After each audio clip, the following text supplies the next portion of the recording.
Bonjour à tous et bienvenue dans ce nouvel épisode EDB World. Aujourd'hui, on va parler de Voltron à Europa Park. Allez, c'est parti.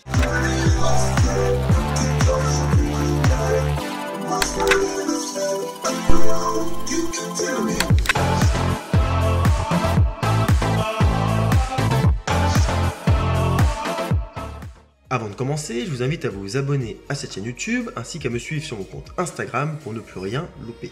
Voilà quelques temps que sur cette chaîne, je n'ai pas parlé de Voltron Nevara, la toute nouvelle attraction, la toute nouvelle montagne russe d'Europa Park qui doit ouvrir cette année en 2024. Et donc cette vidéo est l'occasion de faire un petit update car il y a des infos en plus et surtout des images en plus.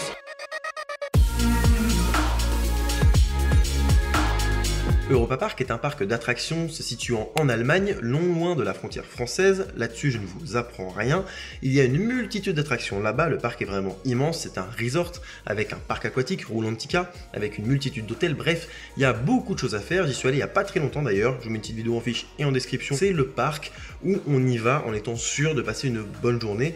Parce que là-bas, c'est très bien géré, qu'il y a de bonnes attractions, il y a une bonne ambiance, bref, il y a plein de choses à faire. En termes de montagnes russes pures, on en a une multitude, beaucoup de montagnes russes familiales et quelques montagnes russes à sensations. Parmi elles, on retrouve la montagne russe en bois nommée Wodan, Silver Star, une montagne russe en métal, et Blue Fire, qui est également une montagne russe en métal, sauf que cette fois-ci, l'attraction a été créée par MacRides, une entreprise qui crée des montagnes russes, qui se trouve en fait être gérée par les mêmes personnes qui dirigent Europa Park. Mais à mon sens, il manque la petite étincelle, la petite chose qui fait que, en termes de montagne russe, on est subjugué. Alors, pour ma part, j'adore Cancan Coaster, Eurosat Cancan Coaster, qui est pour moi une montagne russe familiale très bien réussie et qui, dans sa catégorie, est excellente.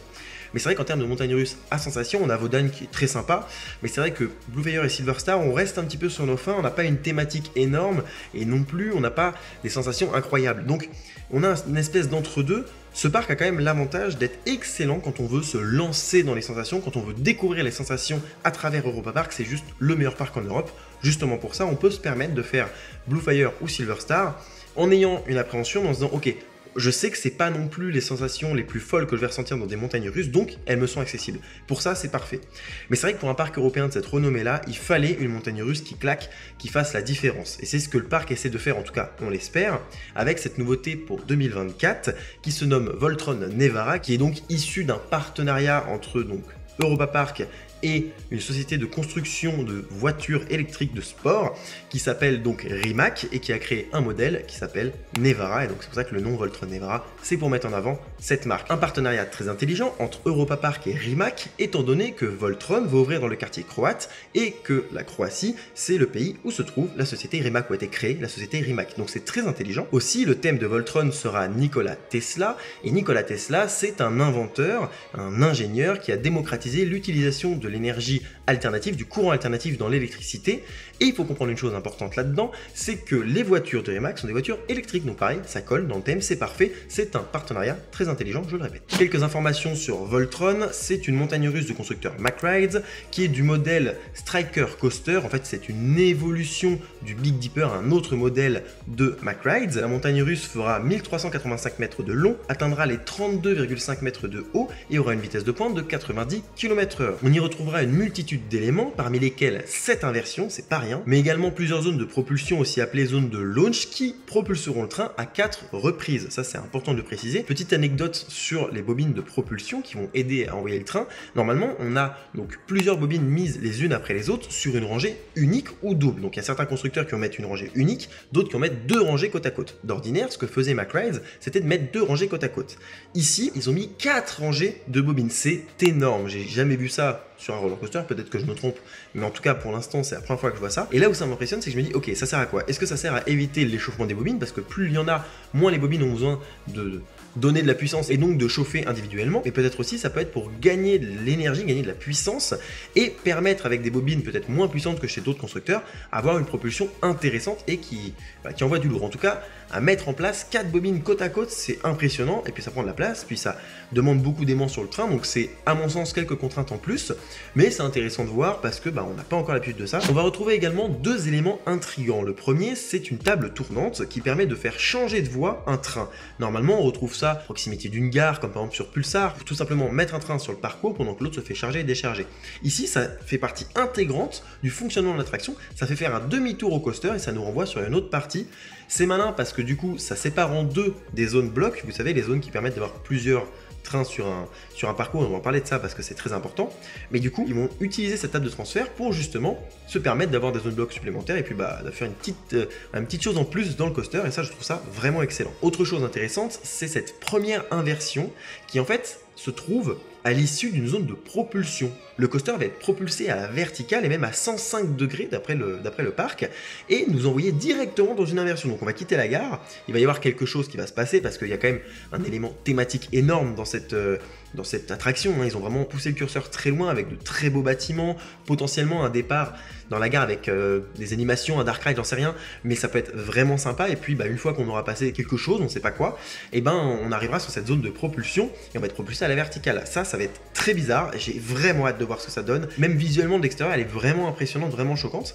Et pour la petite histoire aussi, au niveau thématique, on a des énormes tours Tesla qui ont été érigées et puis pas mal d'autres petites choses, on verra, mais c'est vraiment très joli et ils mettent un soin tout particulier sur la théma et ça fait plaisir. Pour ce qui est du nombre de trains, il y en aura 7 au total, c'est juste beaucoup trop, mais c'est très bien, ça permet d'avoir un débit horaire de 1600 personnes par heure, et ce débit peut être atteint grâce à un tapis roulant dans la gare, c'est-à-dire que les véhicules vont arriver dans la gare, ne vont jamais s'arrêter, ils vont avancer à une très faible vitesse, les harnais vont s'ouvrir, vous allez monter dedans, vous allez vous asseoir, les harnais vont se fermer automatiquement, comme sur Arthur, et vous allez partir. Cette technique permet normalement d'avoir un départ toutes les 36 secondes. Waouh, c'est énorme, un départ toutes les 36 secondes. Et le coaster aura donc 3 à 4 véhicules en même temps en fonctionnement sur le parcours. Ça, c'est énorme aussi. J'ai vraiment hâte de voir cette chorégraphie de train sur la montagne russe. Vous savez que j'adore quand il y a des grands débits et vous savez que j'adore quand il y a beaucoup de véhicules et que c'est incroyable à regarder et que techniquement parlant, c'est impressionnant et c'est intéressant. Bon, voilà, je pense qu'on rentre clairement dans cette catégorie-là avec cette propulsion inversée et cette table qui tourne, etc. Bref, ça va être vraiment sympa et j'ai hâte de voir ce que ça va donner.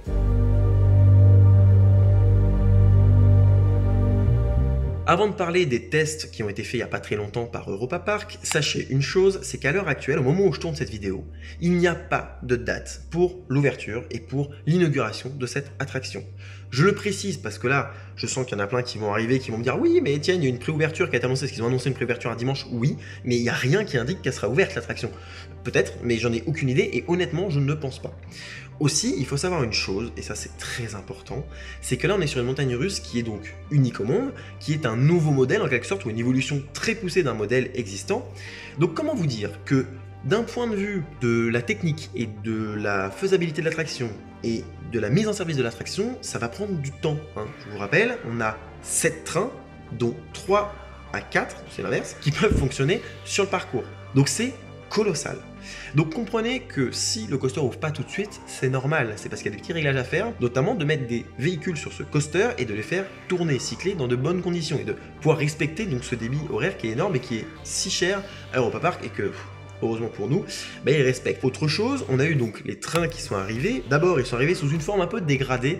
En fait, on avait donc des véhicules, juste les châssis, avec des poids posés dessus. C'était impressionnant à voir, parce qu'en fait, c'était donc des poids pour simuler les sièges. Et donc, ils ont mis ce train sur le parcours et ils l'ont fait cycler. Donc, ils ont fait tout le tour avec, pour voir, donc par étapes, propulsion par propulsion, pour être sûr que tout allait bien, que tout fonctionnait correctement. Après, ils ont fait faire des tours entiers et tout, donc c'était sympa. On a pu voir ça un petit peu à droite à gauche. Qui dit test dit que le ressenti visuel de l'extérieur n'est pas forcément le bon. Aussi, ils peuvent propulser les coasters de manière un peu plus rapide. Quand on a des tests avec des zones de propulsion, ils vont mettre un peu plus de puissance. On a plus de puissance pour que le train il ait plus de vitesse, pour qu'il soit sûr qu'il traverse tous les rails sans aucun problème. Quoi qu'il arrive, il ira au bout.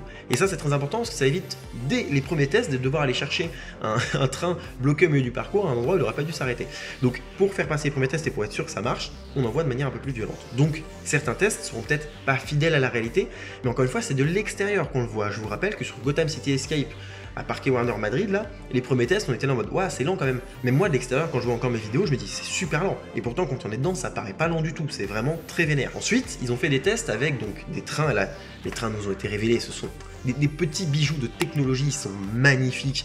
L'avant, l'arrière, tout est soigné et géré, mais magnifiquement bien. C'est somptueux, surtout que c'est très compliqué à t'aimer, je trouve, ce genre de train un petit peu bâtard dans la manière de les témer parce que ça fait très vite cash, très vite voilà, un massif. Et en fait, ils ont vraiment bien réussi à les témer. Alors l'avant, on a quand même un avant assez massif, mais avec marqué Voltron Nevara, donc ça passe. Et moi, je trouve que ça remplit tout à fait le taf. Il y a des lampes qui sont hyper bien cachées dans des endroits vraiment intelligents. Donc pareil, je pense que le train va être super beau. On n'est plus sur les petites LED qui éclairent le sol et voilà, on est sur un truc plus quali, plus intégré au train. Ça pareil, on est très content.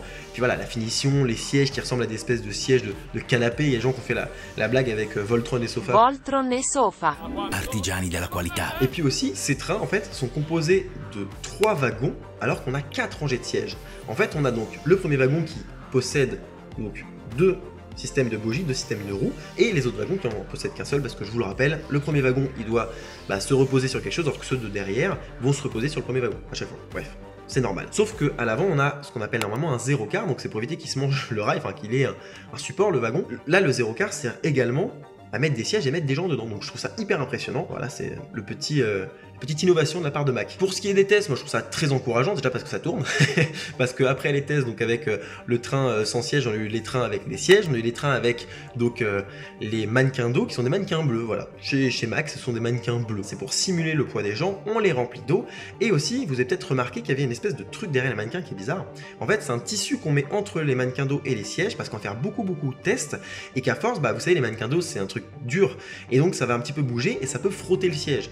Qui dit frottement avec le siège dit que c'est un peu abrasif, hein, donc ça va peut-être abîmer le siège, et pour éviter ça on met du coup du tissu. Donc voilà. Là je dis ça parce qu'en fait il y a eu des gens qui m'ont posé la question, donc je me suis dit que c'était intéressant de le préciser en vidéo, et donc comme ça on peut faire des tests dans de très bonnes conditions. On a des mannequins qui bougent pas trop et en plus qui évitent d'abîmer les sièges. Pour l'instant on a pu voir donc des tests plus ou moins rapides. Sachez également que comme pour tout Atis par exemple, quand on fait des tests et même quand l'attraction elle ouvrira, les trains seront plus lents que dans 3-4 mois, parce qu'il faut le temps que le coaster qui se fasse, que les roues se fassent, que tout ça. Après dans les faits, moi j'avoue que je suis assez optimiste sur cette attraction, parce que encore une fois, de plus en plus on voit des montagnes russes où même quand on passe des éléments de manière un peu lente, s'ils sont bien passés, et ben ça fait quand même de bonnes sensations. Et surtout sur cette attraction, on remarque qu'il y a des parties qui vont être donc plus lentes, mais d'autres qui vont être beaucoup plus rapides.